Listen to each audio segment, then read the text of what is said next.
యేసు ప్రభువారు ఆయన గెత్సెమనే తోటలో గురువారం రాత్రి 10 గంటల సమయంలో ఆయన ప్రార్థన చేశాడు. ఆ ప్రార్థన అనంతరం దుష్టుడైన ద్రోహి అయిన ఇస్కరియోతు యూదా యేసు ప్రభువారిని ముద్దు పెట్టి అప్పగిస్తాడు. ఆ తర్వాత వాళ్ళు యేసు ప్రభువారిని ఆ సైనికులు ఈడ్చుకొని వెళ్తారు. ఆ రాత్రి అంతా ఆయన ఎంతో బాధపడతారు.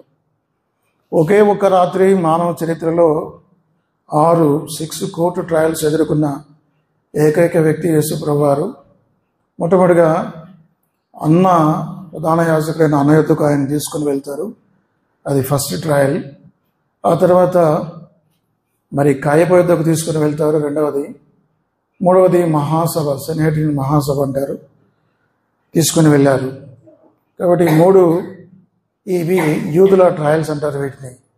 ఆ తర్వాత తెల్లవారుజామున మరి రోమన్ ట్రయల్స్ బిగిన్ అవుతాయి. పిలాతు వద్దకు తీసుకుని వెళ్తారు. ఆ తర్వాత హేరోదు వద్దకు తీసుకుని వెళ్తారు. మరలా 6వది పిలాతు వద్దకు తీసుకుని వస్తారు. ఉదయకాలంలో ఎర్లీ మార్నింగ్ జరిగిన సంఘటనలు ఇవి మనం చదివిన వాక్య భాగం. ఆ రాత్రి అంతా యేసు ప్రభువారిని వారెంతో హింసిస్తారు, పిడిగుద్దులు గుద్దుతారు, అవమానిస్తారు, దూషిస్తారు. యేసు ప్రభువారు ఏ పాపము చేయలేదు. అయితే మరి పాపము చేసిన వాని వల్ల, ఒక నేరస్తుని వలె ఆయన ఎట్లా వారెంతో భయంకరంగా ఆయన ట్రీట్ చేశారు. అప్పుడు తెల్లవారుజామున పిలాతు వద్దకు మరలా తీసుకుని వచ్చినప్పుడు పిలాతు ఆయన అడుగుతున్నాడు. కాబట్టి చూడండి ఆ మాటలు, యూదుల రాజు నీవేనా అని ఆయన అడగగా యేసు అతన్ని చూచి నీవు అన్నట్టే అనెను. యేసు ప్రభువారి గురించి ఎన్నో ప్రశ్నలు పిలాతు అడుగుతాడు. కానీ ఒక్క మాట కూడా ఈ పిలాతుకు యేసు ప్రభువారు సమాధానం ఇవ్వడు. ఎందుకంటే ఆ మాటలు యెషయా గ్రంథంలో రాయబడ్డాయి. చూడండి, యెషయా గ్రంథం 53వ అధ్యాయం, అది ప్రవచనం. యెషయా గ్రంథం 53వ అధ్యాయం 7వ వచనం. అతడు దౌర్జన్యం నొందెను, బాధింపబడినను అతడు నోరు తెరవలేదు. వదకు తేబడు గొర్రె పిల్లయు, బొచ్చు కత్తిరించు అని ఎదుట గొర్రెయు మౌనంగా ఉండినట్లు అతడు నోరు తెరవలేదు. చూసారా, యేసు ప్రభువారు మౌనంగా ఉన్నాడు. కాబట్టి ఈ పిలాతు ఆశ్చర్యపోతాడు. చూడు యేసు, నేను ఎన్ని ప్రశ్నలు అడుగుతున్నాను, మౌనంగా ఉంటున్నావు. నిన్ను విడిపించడానికి నాకు అధికారం ఉంది, నిన్ను సిలువ వేసే అధికారం కూడా నాకుంది అని అంటాడు. చూడండి, యోహాను సువార్త 19వ అధ్యాయం 10వ వచనం. యోహాను సువార్త 19వ అధ్యాయం 10వ వచనం, 9 కూడా. నీవెక్కడి నుండి వచ్చుతావని యేసుని అడిగాను. అయితే యేసు అతనికి ఉత్తరం ఇయ్యలేదు. గనక పిలాతు నాతో మాట్లాడవా, నిన్ను విడుదల చేయుటకు నాకు అధికారం కలదనియు, నిన్ను సిలువ వేయుటకు నాకు అధికారం కలదనియు నీవెరగవా అని ఆయనతో అనెను. అందుకు యేసు, పైనుండి నీకు ఇవ్వబడి ఉంటేనే తప్ప నా మీద నీకు ఈ అధికారం ఉండదు. అందుచేత నన్ను నీకు అప్పగించిన వానికి ఎక్కువ పాపం కలదనను. కాబట్టి యేసు ప్రభువారు మౌనంగా ఉన్నాడు. పిలాతు యేసు ప్రభుతో అంటున్నాడు, నిన్ను విడిపించడానికి నాకు అధికారం కలదు, నిన్ను సిలువ వేయటానికి అధికారం కలదు. అప్పుడు యేసు ప్రభువారిని విడిపించాలని సకల ప్రయత్నాలు ఈ పిలాతు యేసు ప్రభువారిని విడిపించాలని ఎంతో ప్రయత్నం చేస్తాడు. కాబట్టి అయినప్పటికీ సరే మరి యేసు ప్రభువారు విడుదల చేద్దామని ప్రయత్నం చేశాడు, కానీ ఆయన వల్ల కాలేదు.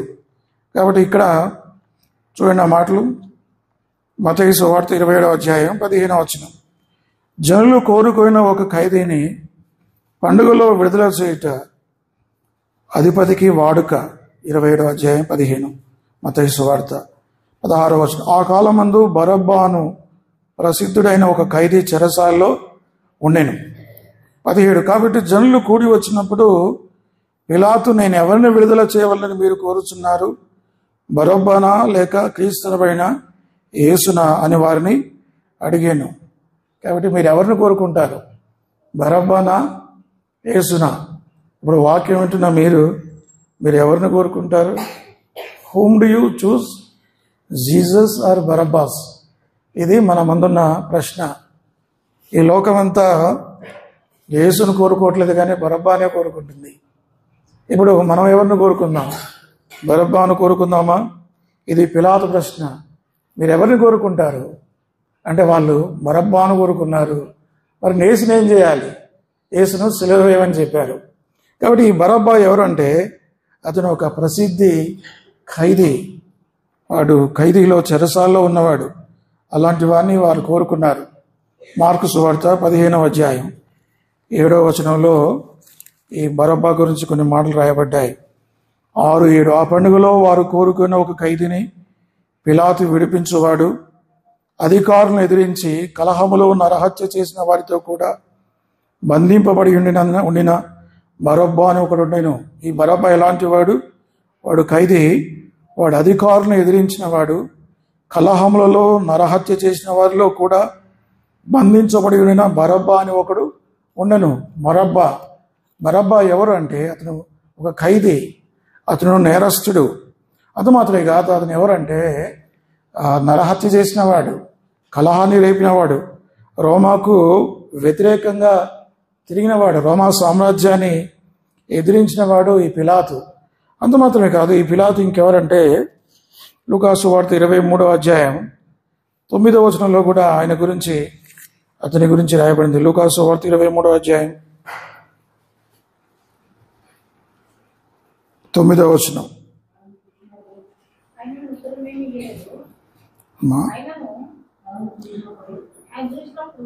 17వ వచనం 16. కాబట్టి నేను అతన్ని శిక్షించి విడుదల చేయదునని వారితో చెప్పగా వారందరూ వీడిని చంపివేసి మాకు బరబ్బాను విడుదల చేయమని ఏకగ్రీవముగా కేకలు వేసిరి. 19వ వచనం. వీడు పట్టణంలో జరిగించిన ఒక అల్లరి నిమిత్తము నరహత్య నిమిత్తమును చెరసాలలో వేయబడినవాడు ఎవడు? ఈ బరబ్బా. అలాంటి వాడిని కోరుకున్నారు. అంత మాత్రమే కాదు, ఈ బరబ్బా ఇంకెవరంటే యోహాను సువార్త 18వ అధ్యాయం 40వ వచనం. యోహాను సువార్త 18వ అధ్యాయం 40వ వచనం. అయితే వారు వీని వద్దు బరబ్బాను విడుదల చేయమని మరలా కేకలు వేసిరి. ఈ బరబ్బా బందిపోడు దొంగ. ఎవరి బరబ్బా? బందిపోడు దొంగ. కాబట్టి బందిపోడు దొంగ, నేరస్తుడు, చెరసాల్లో వేయబడినవాడు, హంతకుడు, కూనీలు చేసినవాడు, అల్లరి చేసినవాడు ఈ బరబ్బా. వారు బరబ్బాను విడుదల చేయమని చెప్తున్నారు. మరి యేసుప్రభు వారు ఎవరు? యేసుప్రభు వారు ఆయన యూదుడు, ఆయన ఒక బోధకుడు. ఆయన ఎన్నో అద్భుతాలు చేశాడు, ఎన్నో ఆశ్చర్యకార్యాలు చేశాడు, కుష్ఠరోగుల్ని బాగు చేశాడు, సువార్త ప్రకటించాడు, తర్వాత మరణించిన వారిని లేపాడు, గుడ్డి వాళ్ళ కాళ్ళనిచ్చాడు, గుడ్డి వారికి చూపునిచ్చాడు, అనేక మంది దయ్యాలను వెళ్ళగొట్టాడు, అనేకులకు మేలు చేశాడు. ఆయన ఎవరికి నష్టం చేయలేదు, అందరినీ ప్రేమించాడు యేసుప్రభు వారు. అయితే ఈ యేసు దేవుని కుమారుడు, ఆయన పాపరహితుడు, ఆయన పరిశుద్ధుడు, ఆయన పాపము చేయలేదు, ఆయన నోట ఏ కపటం లేదు అని బైబిల్ చెప్తుంది. అలాంటి ప్రభువును మరి ఇద్దరిట్లో మీరు ఎవరు కోరుకుంటారు? ఎవరు కోరుకుంటారంటే వాళ్ళు యేసు ప్రభు వారిని మరి సిలువ వేయమని చెప్పారు. కాబట్టి మన ముందు ఎప్పుడూ రెండు ఉంటాయి. మనం కోరుకోవడానికి మంచి చెడు ఉంటుంది, వెలుగు చీకటి. అదేవిధంగా మరి పాపము లేకపోతే శాపము ఆశీర్వాదము, మనం దేన్ని కోరుకుంటాం అనేది మనం ఆలోచన చేయాలి. ఈ లోకమంతా కూడా దుష్టత్వంలో ఉంది, దుష్టిని ఆధీనంలో ఉంది. లోకానికి యేసు అక్కర్లేదు, లోకానికి బరబ్బా కావాలి. యేసు ప్రభు వారి సువార్త ప్రకటిస్తుంటే ప్రజలు బహిరంగ సువార్తల్లో మనల్ని ఎదిరిస్తారు. ఎందుకు ఎదిరిస్తారంటే వాళ్ళు యేసు ప్రభు వారిని కోరుకోరు, వారు బరబ్బాను, దుష్టులను కోరుకుంటారు, పాపులను కోరుకుంటారు. కాబట్టి ఈ పిలాతు అడుగుతున్నాడు, బరబ్బాను విడుదల చేయాలనా, యేసును విడుదల చేయాలనా? ఈ ప్రశ్నే సరైంది కాదు. ఆ రోజు పస్కా పండుగలో మరి ఖైదీని విడుదల చేయటం వారికి అలవాటు. కారణం ఏంటంటే ఇజ్రాయేల్ ప్రజలు ఆ యొక్క ఐగుప్తు దాసత్వంలోంచి ఆ పస్కా పండుగ దినాన వారు విడుదలై వచ్చారు. దాని గుర్తుగా ప్రతి సంవత్సరం పస్కా పండుగ రోజున ఒక ఖైదీని విడుదల చేయటం యూదులకు అలవాటు. అయితే యేసు ప్రభు వారిని విడుదల చేద్దామని ప్రయత్నించి ఈ పిలాతు ప్రయత్నం చేశాడు. నేను యేసును విడుదల చేస్తాను, ఈయన ఏ పాపము చేయలేదని అర్థమైంది. వారు ఆయన సిలువ వేయమంటే ఎందుకు ఈయన ఏ పాపం చేశాడు? చూడండి ఆ మాటలు, మత్తయి సువార్త 27వ అధ్యాయం 21వ వచనం. అధిపతి ఇద్దరిలో నేను ఎవరిని విడుదల చేయవాలని మీరు కోరుతున్నారని వారిని అడగగా వారు బరబ్బనే అనేది. అందుకు పిలాతు, అలాగైతే క్రీస్తుల మొబైల్ సైలెన్స్ పెట్టుకున్నాయా, ఎన్నిసార్లు చెప్పాలి? ఇది కొత్తది కాదు కదా, మొబైల్ వచ్చినప్పటి నుంచి చెప్తూనే ఉన్నాం. ఎందుకు సైలెన్స్లో ఉంటాయి? ఎందుకు రింగ్ అవుతాయి మీకు? స్విచ్ ఆఫ్ చేసుకోండి, లేకపోతే సైలెన్స్లో పెట్టుకోండి. ఇప్పుడు 22వ వచనం. అందుకు పిలాతు, అలాగైతే క్రీస్తునైన యేసును ఏమి చేతునని వారిని అడగగా సిలువ వేయమని అందరినో చెప్పి. అధిపతి, ఎందుకు? అతడు ఏ దుష్కార్యము చేసిన అడగగా వారు సిలువ వేయమని మరి ఎక్కువగా కేకలు వేసిరి. యేసు ప్రభు వారిలో ఆయనకి ఏ దోషము కనబడలేదు. యేసు ప్రభు వారిలో ఏ పాపము లేదని ఆయన శత్రువులు కూడా ఆయన గురించి చెప్పారు. చూడండి, యోహాను సువార్త 18వ అధ్యాయం, యోహాను సువార్త 18వ అధ్యాయం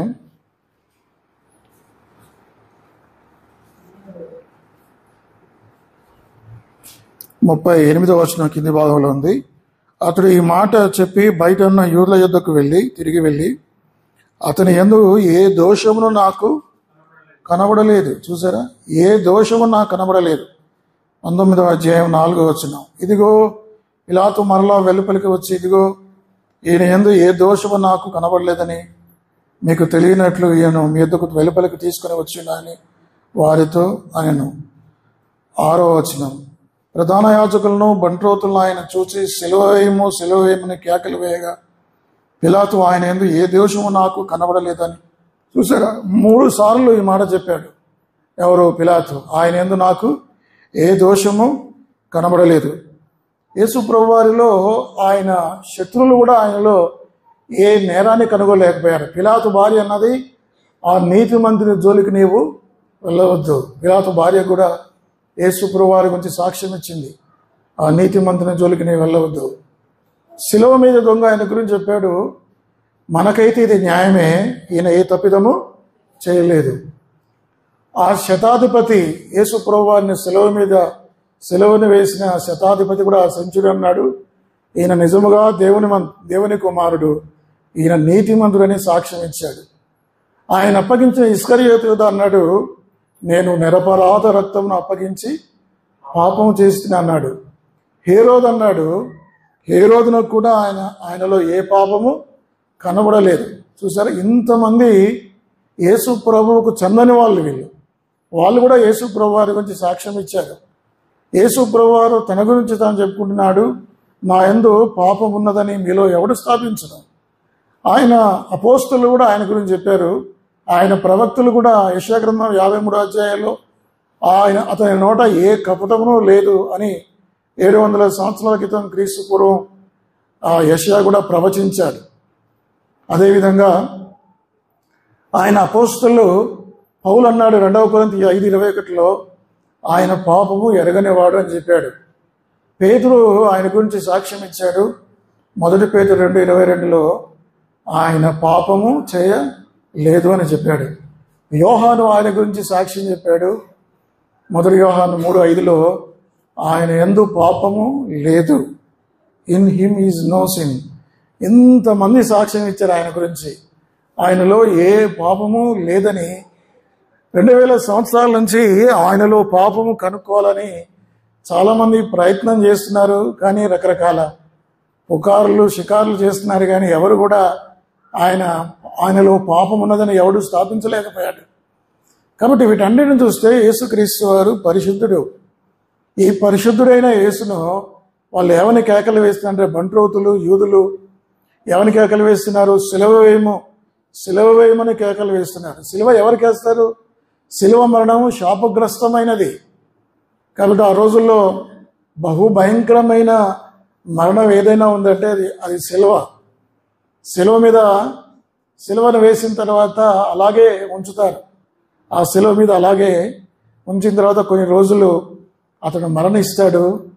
మరణించిన తర్వాత కూడా కొంతమందిని సమాధి చేయరు, అలాగే శిలువ మీదనే అలాగే ఉండి అలాగే కాకులు వచ్చి పీక్కుంటాయి, మాంసం తింటాయి, అట్లాగే గడుపుతుంది. కొన్నిసార్లు అంత భయంకరంగా మరి శిలువ మరణం ఉంటుంది. అది ఎవరికి వేస్తారంటే మరి ఇందాక చెప్పినట్లుగా బరబ్బా దానికి తగినవాడు. బరబ్బా శిలువ వేయబడాలి. కానీ యేసు ఏ పాపం చేశాడు? యేసు నిరపరాధి. కాబట్టి యేసులో ఏ దోషం లేదు, ఆయన పరిశుద్ధుడు. ఈ లోకంలో ఒకే ఒక్క మానవుడు, తల్లి గర్భంలో జన్మించిన మానవుల్లో సృష్టి ఆరంభం నుండి సృష్టి ముగింపు వరకు అందరూ పాపం చేసిన వారే. ఒకే ఒక్క వ్యక్తి పాపరహితుడు, ఆయన యేసుప్రభువు వారు. ఆయన జన్మలో పాపం లేదు, ఆయన జీవితంలో పాపం లేదు. ఆయన పరిశుద్ధంగా జీవించాడు. పాపం అంటే ఏమిటో ఆయనకు తెలియదు, కానీ బరబ్బా స్థానంలో ఆయన సిలువ వేయబడ్డాడు. ఇప్పుడు ఈ పిలాతు అడుగుతున్నాడు, నేను బరబ్బాను కాదు యేసు ప్రభు వారిని విడుదల చేస్తా అంటే వాళ్ళు అన్నారు, యేసును వద్దు, మాకు బరబ్బాను విడుదల చేయమని కోరుకున్నారు. కాబట్టి ఈ యొక్క ఉదయకాలంలో మనం ఎవరిని కోరుకుందాం? యేసు ప్రభువును కోరుకుందామా? లోకమైతే బరబ్బాను కోరుకుంటుంది. లోకం దుష్టులను కోరుకుంటుంది. ప్రపంచం అంతా దుష్టత్వంలో ఉంది, అవినీతిలో ఉంది, అన్యాయంలో ఉంది, అక్రమంలో ఉంది. లోకమంతా పాపంతో నిండి ఉంది, దుష్టుని ఆధీనంలో ఉంది. యేసు ప్రభు వారు పరిశుద్ధులైన వాడు, మనం దేవుని బిడ్డలం. కాబట్టి మీరు ఎవరిని కోరుకుంటారు అని అడిగాడు. కాబట్టి హూమ్ డు యూ చూస్, యేసునా బరబ్బానా అంటే వారు బరబ్బాను కోరుకున్నారు. మరి బరబ్బాను విడుదల చేయమని కోరారు, యేసు ప్రభు వారిని సిలువ వేయమని చెప్పారు. చూడండి ఆ మాటలు మత్తయి సువార్త 27వ అధ్యాయం 24వ వచనం. పిలాతు అల్లరి ఎక్కువకున్నదే గాని తన వలన ప్రయోజనం ఏమీ లేదని గ్రహించి నీళ్లు తీసుకుని జనసమూహం ఎదుట చేతులు కడుక్కొని, ఈ నీతిమంతుల రక్తమును గూర్చి నేను నిరపరాధిని, మీరే చూచుకోండి అని చెప్పాను. అందుకు ప్రజలందరూ వాని రక్తము మా మీదను మా పిల్లల మీదను ఉండుగా కనిరి. అప్పుడు అతడు వారు కోరినట్టు బరబ్బాను వారికి విడుదల చేసి యేసును కొరడాలతో కొట్టించి సిలువ వేయనప్పగించెను. పిలాతు ఒక తప్పుడు నిర్ణయం తీసుకున్నాడు. పిలాతు చేతిలో అధికారం ఉంది. యేసు ప్రభువారిని విడుదల చేయాలనుకుంటే చేయవచ్చు.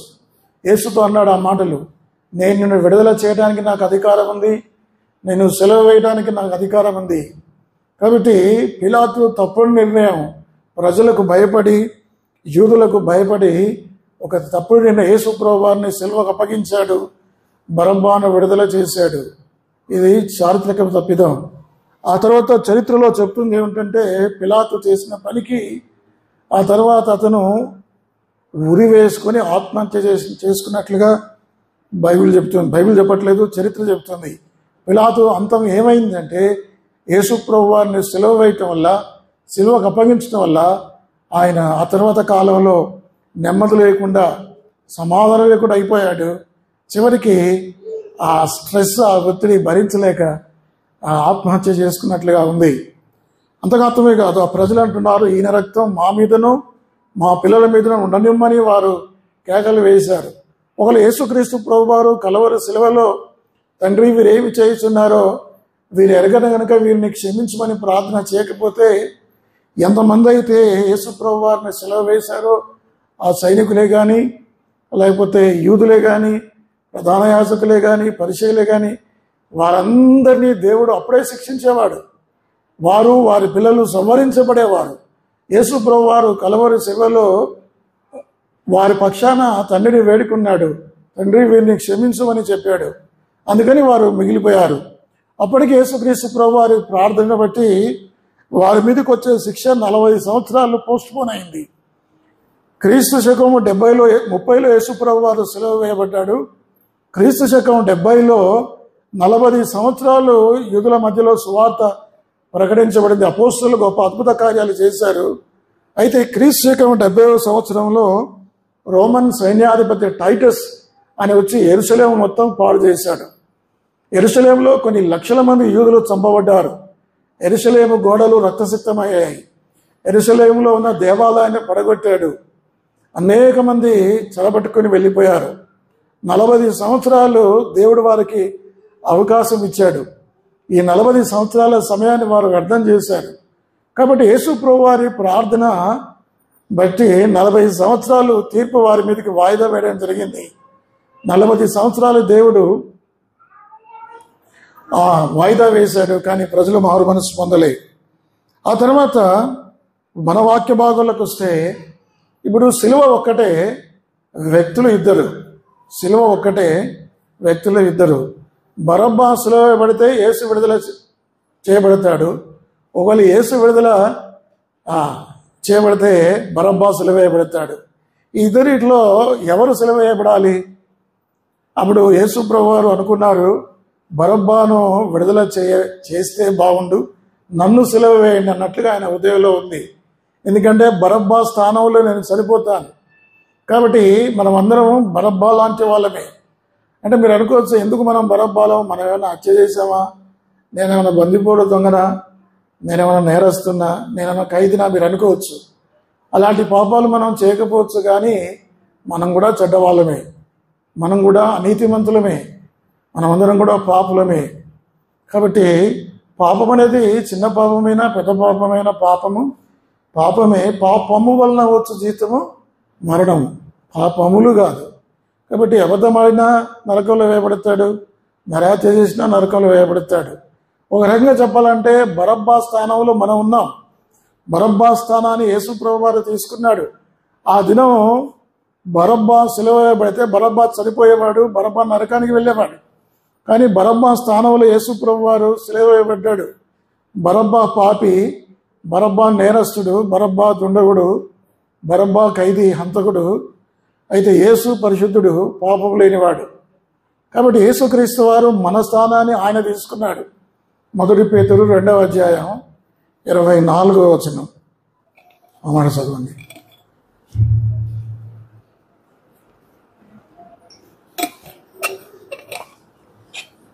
మొదటి పేతురు 2:24 చనిపోయి నీతి విషయమై జీవించినట్లు ఆయన తానే తన శరీరమందు మన పాపులను మ్రాను మీద మోసుకుని. చూసారా, యేసుప్రభు వారు తానే తన శరీరమందు మన పాపాల్ని మ్రాను మీద మోసుకున్నాడు. యేసుప్రభు వారు గెత్సెమనే తోటలో ప్రార్థన చేశాడు. ఎందుకు ఆయన అంత వేదనతో ప్రార్థన చేశాడు?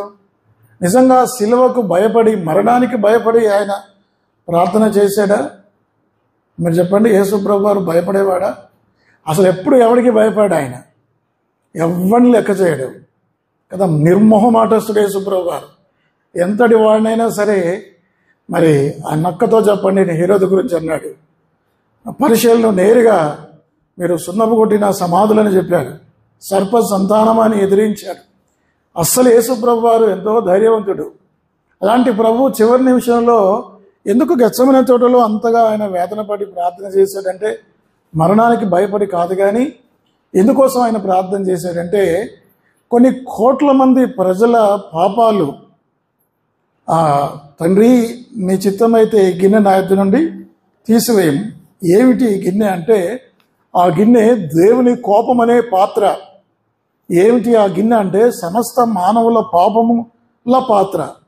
ఈ పాపాలన్నీ కూడా యేసు ప్రభు వారి మీద మోపబడ్డాయి. ఆయన మన పాపాలు మోసుకున్నాడని ఇందాక మనం చూసాం. సృష్టారంభం నుండి సృష్టాంతం వరకు ప్రపంచంలో ఇప్పుడు 800 కోట్ల మంది ప్రజలు ఉన్నారు. 8 బిలియన్ పీపుల్ ఉన్నారు ఇప్పుడే. మరి సృష్టి ప్రారంభం నుంచి సృష్టి ముగింపు వరకు ఎన్ని వేల కోట్ల మంది ఉన్నారో మనకు తెలియదు. ప్రభు అయిన యేసుక్రీస్తు వారు ఆయన క్రీస్తు పూర్వం 4000 సంవత్సరాల మానవులందరి కొరకు సిలువ వేయబడ్డాడు. క్రీస్తు కాలంలో వారి కొరకు, క్రీస్తు తదనంతరం ఉన్న వారందరి కొరకు, వారందరి పాపాలు యేసుప్రభు వారు మోసుకున్నాడు. పాపాలు చాలా భారంగా ఉంటాయి. సొదొమ గొమొర్రాల వారి పాపము బహు భారమైనది కనుగొని బైబిల్లో ఉంది.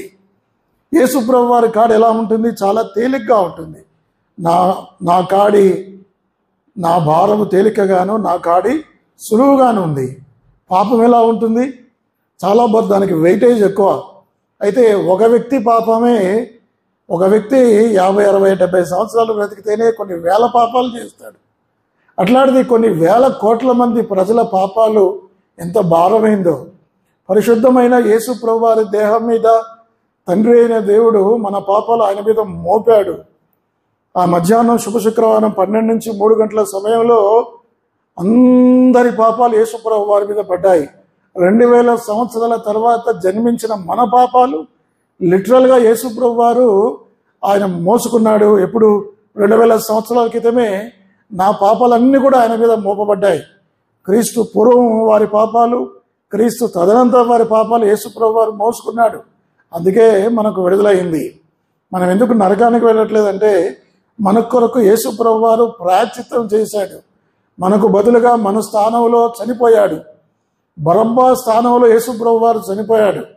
ఒకవేళ బరబ్బా కొరకు యేసు ప్రభువారు సిలువకు ఎక్కకపోతే బరబ్బా చనిపోతాడు. ఇప్పుడు చూడండి, అయితే యేసు ప్రభువారు సిలువ వేయబడాలి, లేకపోతే మనం సిలువ వేయబడాలి. మనం మరణిస్తే నరకానికి వెళ్తాం. యేసు ప్రభువారు మరణిస్తే ఆయన దేవుని కుమారుడు కనుక తిరిగి మరలా లేస్తాడు. కాబట్టి బిడ్డలారా, మీరు మరణించవద్దు. మీరు నా స్వరూపంలో చేయబడ్డారు, నా పోలికలో చేయబడ్డారు. మీరు చనిపోయి నరకానికి వెళ్ళటం నాకు ఇష్టం లేదు.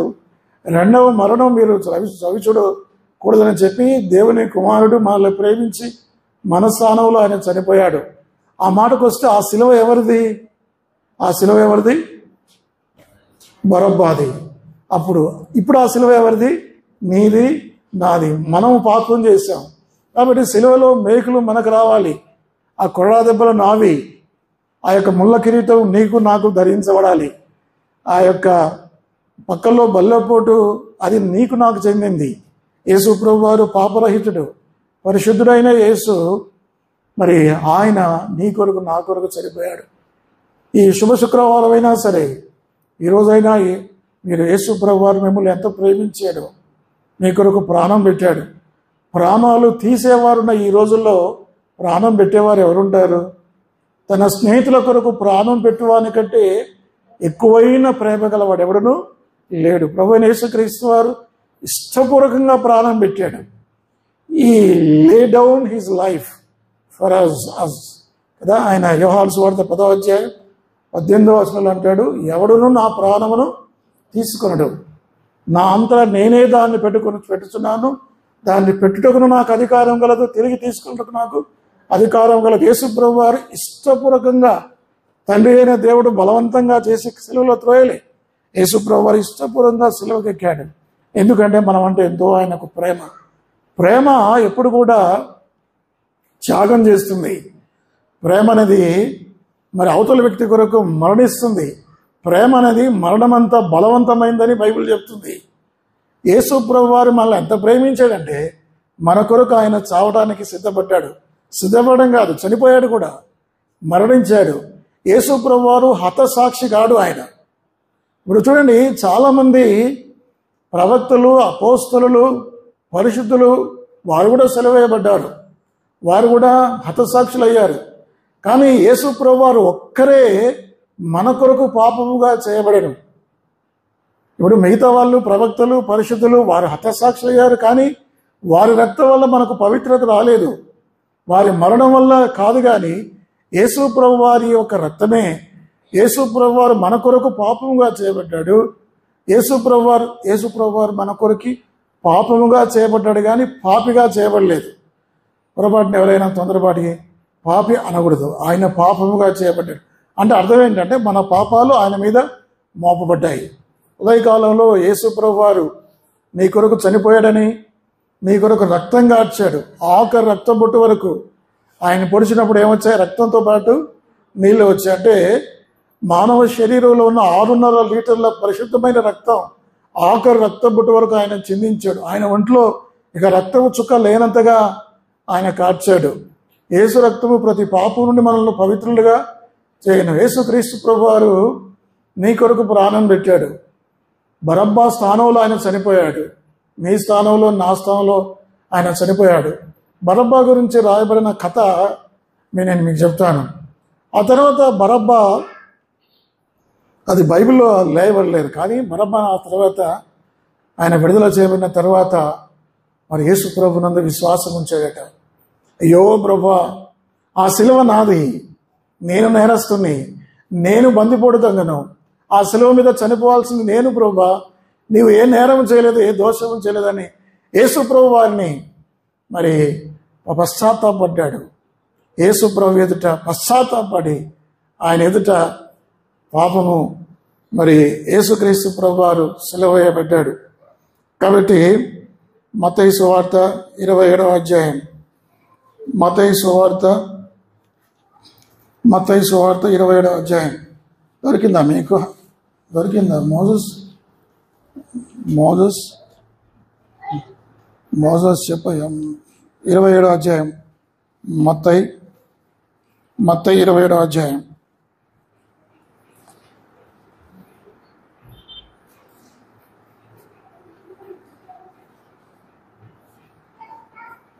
మత్తయి సువార్త 27వ అధ్యాయం. తర్వాత ఇప్పుడు మనం ఏమి చెప్పుకుంటున్నాం? సరే, నేను ముగిస్తాను, సమయం మించిపోతుంది. ఈ బరబ్బా గురించి జరిగింది అంటే, బరబ్బా తర్వాత మారు మనసు పొందాడు, రక్షణ పొందాడు. ఆ బరబ్బా అట ఆయన రోమా సామ్రాజ్యంలో ఆయనను తీసుకుని వెళ్ళారు. ఆ బొగ్గు గనిలో యేసుక్రీస్తు ప్రభువారిని ఆ బొగ్గు గనిలో ఆయనను తీసుకుని వెళ్ళారు. యేసుక్రీస్తు ప్రభువారు అంత మాత్రమే కాదు, ఈ బరబ్బా ఏం చేశాడంటే, యేసుక్రీస్తునందు ఆయన విశ్వాసం ఉంచాడు, ఆయన రక్తం చిందించాడు, ఆయన ప్రాణం పెట్టాడు. కాబట్టి బరబ్బా యేసుక్రీస్తు ప్రభువారు, యేసుక్రీస్తు ఆయన పరిశుద్ధమైన దేవుడు. ఈ యొక్క సమయంలో యేసుక్రీస్తు ప్రభునందు విశ్వాసం ఉంచండి. కాబట్టి యేసు ప్రభువారు నీ నా కొరకు నీ స్థానంలో నా స్థానంలో చనిపోయాడని. ఆ తర్వాత మీకు విషయం, అదే చరిత్ర ఏం చెప్తుందంటే, బరబ్బా చంపాలని చాలాసార్లు ప్రయత్నం చేశారట. బరబ్బా ఏమిటి, వీడు దొంగ అనుకుంటే, వీడేంది యేసు ప్రభు నమ్ముకున్నాడని చెప్పి రోమన్లు 3-4 సార్లు చంపాలని ప్రయత్నం చేశారు. అతను చంపబడలేదు. చివరికి యేసు ప్రభు వారి కొరకు ఆ బరబ్బా సిలువ వేయబడ్డాడు. ముందు ఏమో బరబ్బా స్థానంలో బరబ్బా కొరకై యేసు ప్రభు వారు సిలువ వేయబడ్డాడు. అంత మాత్రమే నేను చదివిన మాట 23వ అధ్యాయం, ఒక మాట చదవయ్యా. మత్తయి 27వ అధ్యాయం.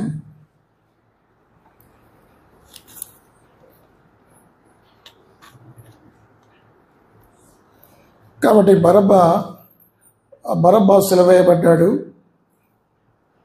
యేసుక్రీస్తు వారు బరబ్బా స్థానంలో సిలువ వేయబడ్డాడు. ఆ తర్వాత కాలంలో బరబ్బా స్థానంలో యేసుప్రభు వారి స్థానంలో బరబ్బా సిలువ వేయబడ్డాడు. అప్పుడేమో యేసుప్రభు వారు విడుదల చేయబడ్డాడు బరబ్బా కొరకు. ఆ తర్వాత కాలంలో యేసుప్రభు వారి సువార్త నిమిత్తమై బరబ్బా విడుదల చేయబడ్డాడు, బరబ్బా సిలువ వేయబడ్డాడు.